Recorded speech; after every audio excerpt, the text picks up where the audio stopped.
Здравейте, интернет, виртуални дами и господа, с които може би малцина сме се виждали на живо и повечето сте в целия този свят, който последните години стана много популярен и аз не знаех, че съществува. Оказа се обаче, че много от нещата започват да се случват в тази виртуална мрежа и аз с тези неща трябва да се появявам тук, за да мога да споделям нещата, които са ми минали през главата, интересните истини, които съм разбрал, поуките, които имам от грешките, предимно от грешките и разбира се от изследванията, разследванията, пътуванията и общуванията с хиляди хора. Горе-долу за тези 50-тина години съм минал няколко милиона километра, къде ли не по света и в България и в среди, които са от просека и бездомника на улицата, който е много интересен образ, до големци от сферата на бизнеса, други пабаровци от сферата на шоу-бизнеса, пък спортисти, велики артисти и разбойници, които са най-интересни. Като малък си спомням, че в нашето време най-важното беше, като се видиме с приятели, да си говориме нещо. И понеже не беше така, като сега има 100 телевизии, имаше една телевизионна програма, която работеше горе-долу към 12, 1-2 да знам, другата бачкаше от 5 до 6 или от 7, пак до 12 и това е.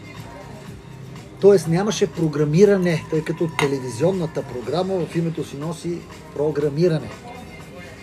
И нямаше това визуално програмиране. Ние реално в живота се програмирахме с общуване помежду си и от книги. Много хора се кепат на книгите, аз съм много голям фен на книгите, но книгите, както всяка една програма, в нея също съдържат вируси, които ти влизат в мозъка и те превръщат в роб и в добитък. Много е трудно, когато си млад, да отбереш какви книги да прочетеш. Защото докато търсиш хубавите книги, може да прочетеш 1000 боклуци. Това е като да разбереш коя храна е най-полезна или най-вкусна за тебе, без да се допиташ до опита на някой друг, или без да прочетеш издълбочина биохимичния анализ на храната и да разбереш биохимията как въздейства на тялото ти и тогава да разбереш какво да ядеш. Ако решиш да караш по пробите, метода на пробите и грешките, ям това, не ми харесва, ставам дебел, това, ям, ставам тъп, то може да ядеш и 1-2 кила лайна покрай тази работа. Защото на един роб, ако му обясняваш, че лайното е шоколад, той като го програмира телевизора, може да го яде. И между другото е точно така, не знам дали знаете, ще има едни кафенца, които преди 10 години направиха и в Бургас имаше едно заведение. Едни маймунки първо изяждат кафето и сират го и отидеш и ти правят кафе от тези маймунки, от лайното им, разбирате ли за какво става въпрос. Подигравката сигурно беше, че беше 80 кинта едно кафе. Смятай за каква цена. Та лампа загасна, Окей, пробвай пак да видим.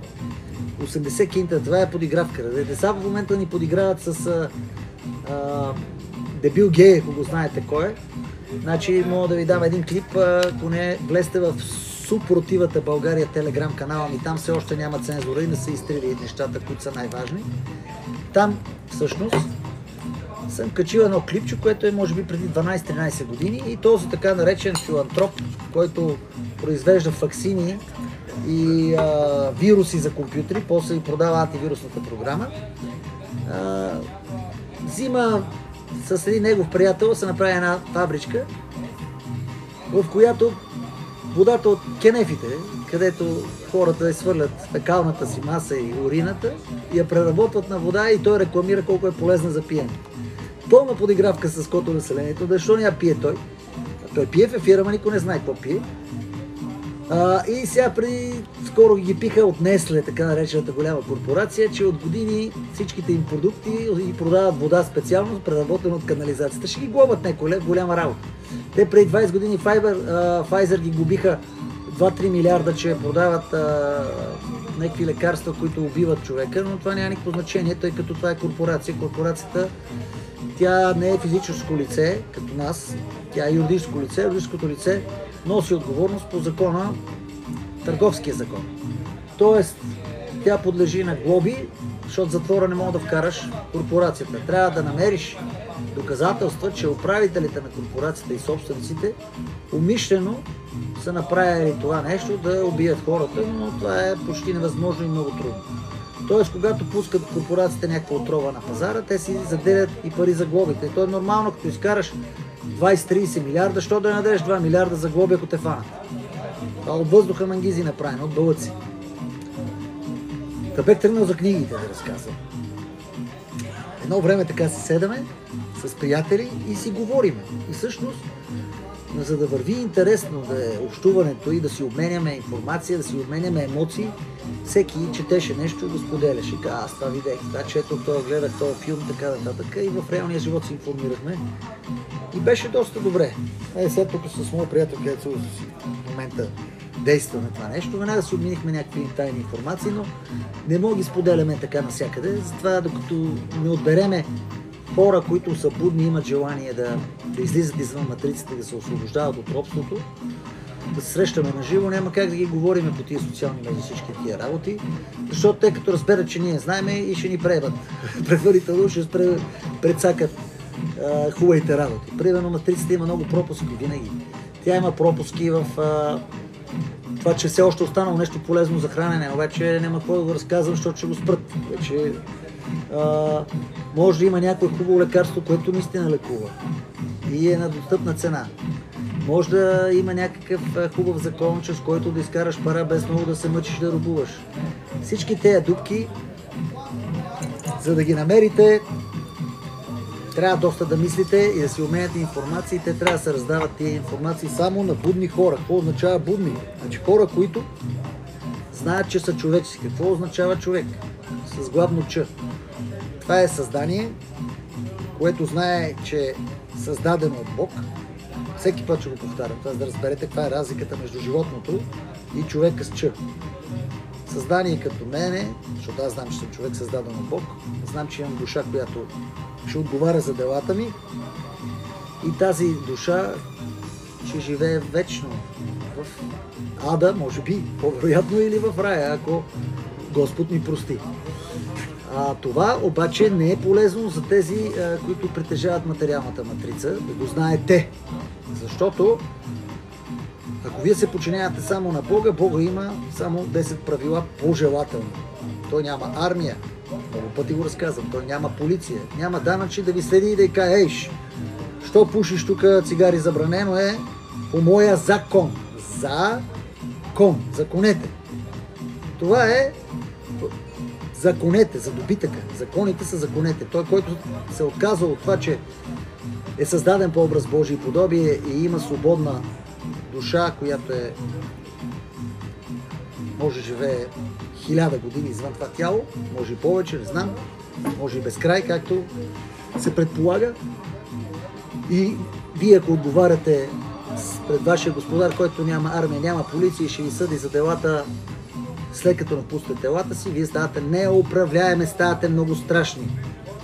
Много страшни за уния джендъри, уния комплексирани изроди, които всъщност искат да им бъдете добитък. Добитък, който, айде да кажем добитък, който ще бъде експлоатиран за работа. Добре, горе-долу бива. Работа означава роб, който се изпотява. Раб, потя, работя. Горе-долу бива. Ами, много от нас използват за донори. 8 милиона деца изчезват всяка година по целия свят. Горе-долу около 860-70 хиляди са само в Америка, от 300-400 хиляди, дори 500 хиляди в Англия и в така наречените бели държави, цивилизовани, тези деца изчезват. Тоест, този елит, така наречен, никой не ги търси тия деца, ги използват за какво? Знае се. Доналд Тръмп няколко пъти каза, огромен трафик на деца за секс роби, за органи и за кръв. Значи, вие всъщност наречения добитък не се използва само за труд, а и за гавра, извращения и за резервни части. Сега да ви кажа, това е не само отвратително, не само ужасно, не само жестоко, не само страшно, но и много унизително. Ако вие искате да бъдете това, то тогава вярвате, че сте произлезли от маймуната, това означава, че нямате душа и вие може да бъдете резервни части. В едно предаване при няколко години бех една водеща гадже. Говорихме с така за живота и тя вика ми, някои жени са избрали професия, най-старата професия да проститутки. Значи викам, вижте какво, госпожице, проституцията не може да бъде професия и да бъде сравнявана наравно с човека, който копае градината, или човека, който кара влака, или човека, който прави обувки, обущара, или този, който пожарникара ви спасява в огъня. Това са професии. А това е най-отвратителното нещо, защото жената всъщност, чрез половия акт, който ние правим, ставаме богове и създаваме живот. Всъщност това е най-сакралното нещо. И ти да използваш това тяло, за да правиш мангизи, това е, като знаем, че парите са корена на всяко зло и са дяволско изобретение, не може да бъде признато и не може да бъде казано. Тоест в живота полека-лека ни пробутат всякакъв род приказчици и думички, с които ние добитъка да бъдем бързо дресирани, да се съгласяваме без да мислиме и да приемаме полека-лека подсъзнателно и съзнателно изрощените, извратеностите и гадостите, които властимащите, обявили се за живи богове, поклонили се на демоните, и набиват от деца. Затова книжките също са много полезно нещо, да кажа, но може да се объркате, защото прочетете 10 книги, до 90% от тия книги не се казва всичко открито, защото има цензура. Последните книги от стотина години, аз чета книги, които са писани преди 120, 130 години, 200 и Светото писание, което е над 2000 години от Христа е в Новия Завет, в Стария Завет, може би 4000 години или 5000 години. Нали, някой казва, че там може да бъде променено нещо, да, но общия смисъл остава и ако ти имаш разума и съзнанието да виждаш и да мислиш със сърцето си, ще хванеш нещата. Ако мислиш с програмата, която ти изпращат в училище, където те образуват господарите да им бъдеш слуга, няма как да хванеш нещата. Хубаво е с тия виртуални, как се казва, светове сега, че аз моя безплатно е тук, моят приятел направил тук профил в това място, даже аз не знам как се влиза, където са тиктока, защото аз не използвам телефони.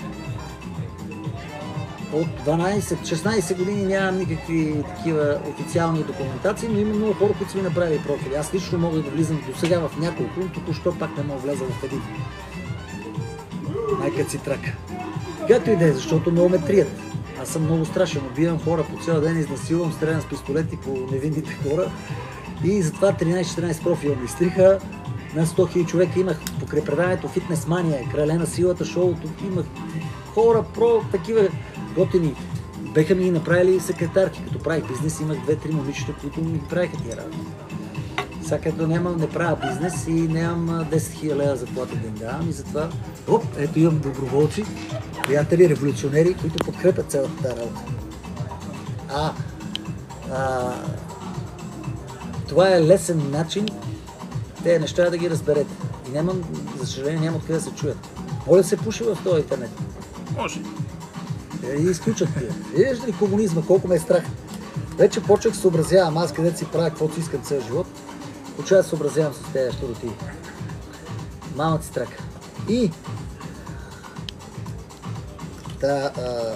връщам се на темата с книгите, защото там тръгнахме да я довърша. Ако имате желание и може да четете на български и на руски, даже сега разбрах, че има една програма, която се пуши и тя чете книгата, което е супер. Трябва някъде да ви изпратя един списък с книги. Как да направим? Може нека си. В Телеграм. Да, Телеграм трябва. Вижте сега, имаме Телеграм Съпротивата България, но то не трябва да дам номер, защото в Телеграм да ги обявя книгите. Добре, ще качиме в Телеграм. Така, канала се казва Съпротивата България.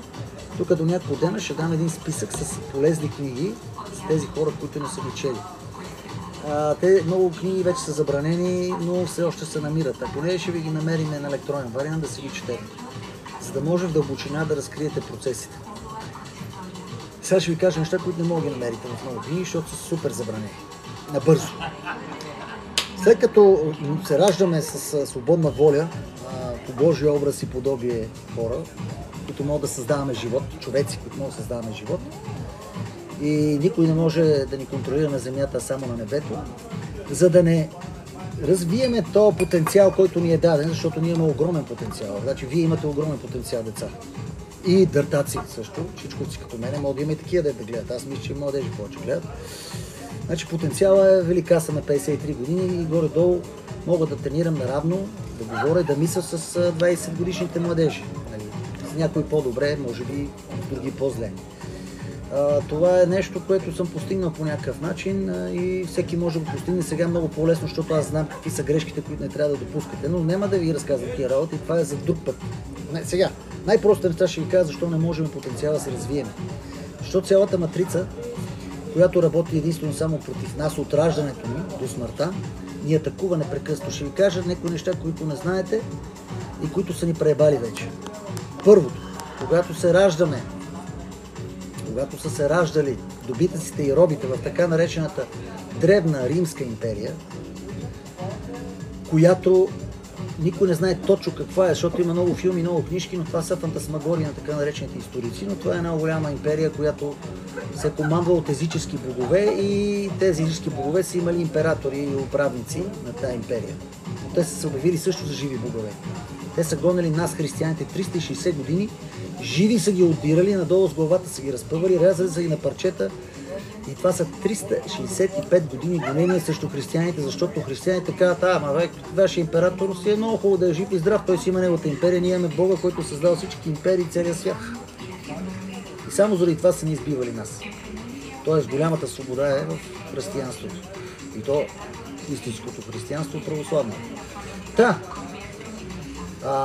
Робите, за да не правят революция, защото по това време било същото. 1% обявили се за плеб. Народът е плебс, животно, добитък, безправен.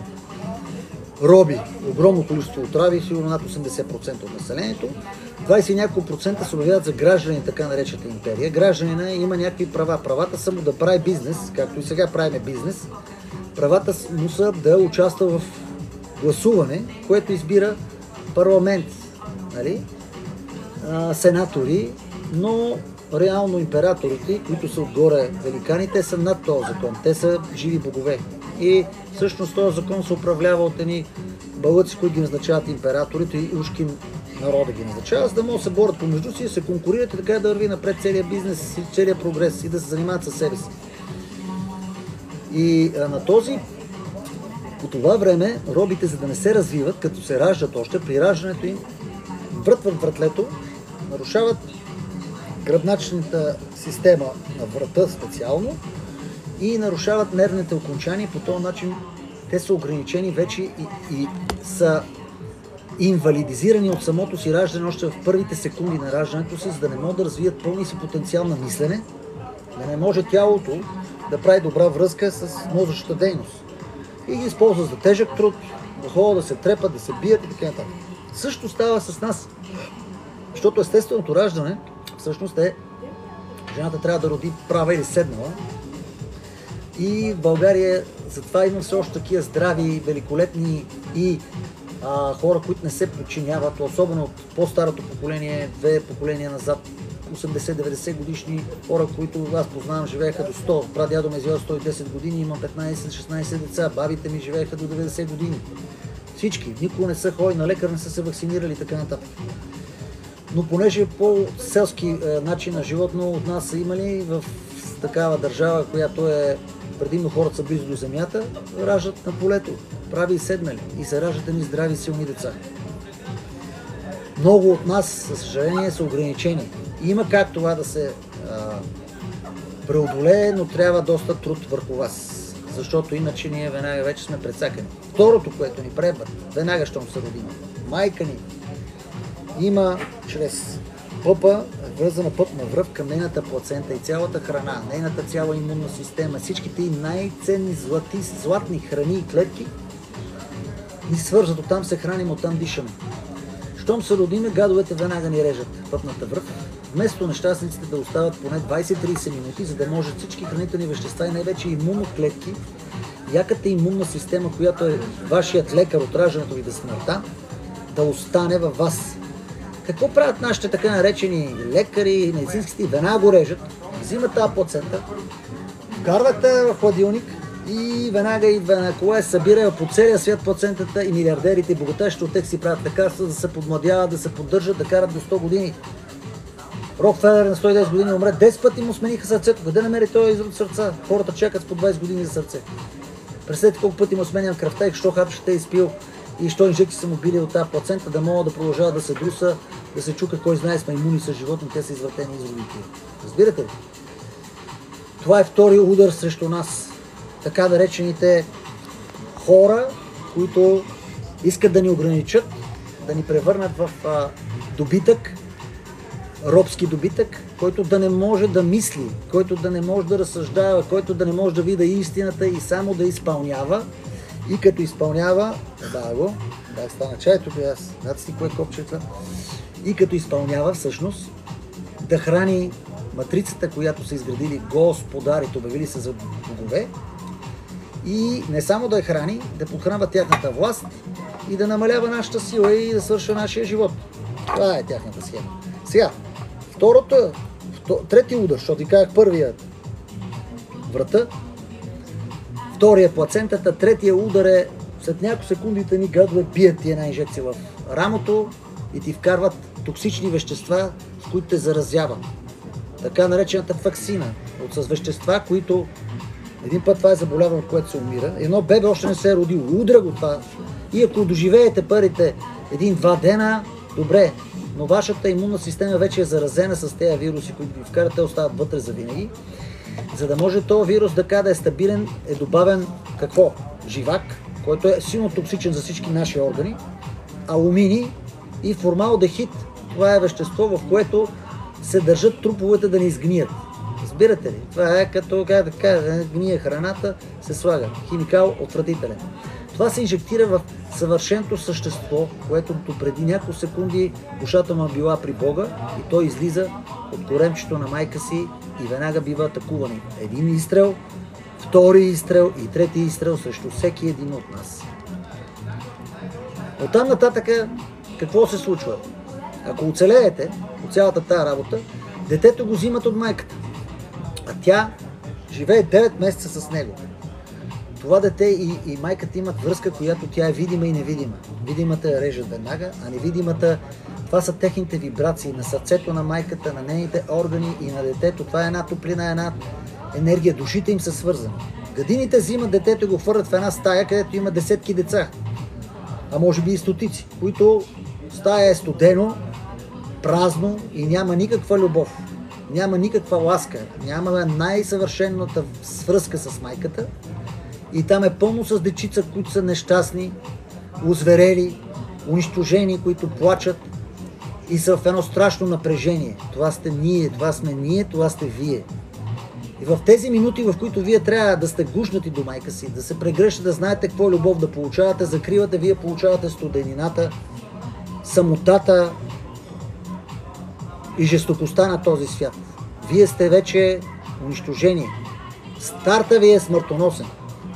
Затова българина, който беше селяк доскоро, тъй като турското робство ни държа в селска държава дълго време, той има отвратителни последици за българския народ, но има и положителни последици, защото българският народ живееше помежду си, женеше се помежду си и знаеше кой е врага му. И живееше до земята, която Господ е създал, до животните и растенията, които Господ създал и чрез тях съществуваше и той стана великан. И на теста, на световния тест за интелигентност, на световния тест за величие, българския народ оцеля и се вакцинираха само 15% дебили и 15% с фалшиви. Всички други казаха ебете си майката, бокуци. Хванете ни за хуя. Това е гена, който ние имаме. На велики. Всички други тапаци мрът като гъби. От рак. Тъшаците им не работят, не могат да произвеждат деца, жените им яйчените са унищожени, ходят на проветки и правят разни същества, които не се знае какви са. Да, дадох ви 4 изстрела, с които всеки един от нас се застреля. Няма да казвам по-нататък, това продължава и до ден днешен. Разберете, че ние живеем в една среда вражеска. Вражеска за всеки един от нас.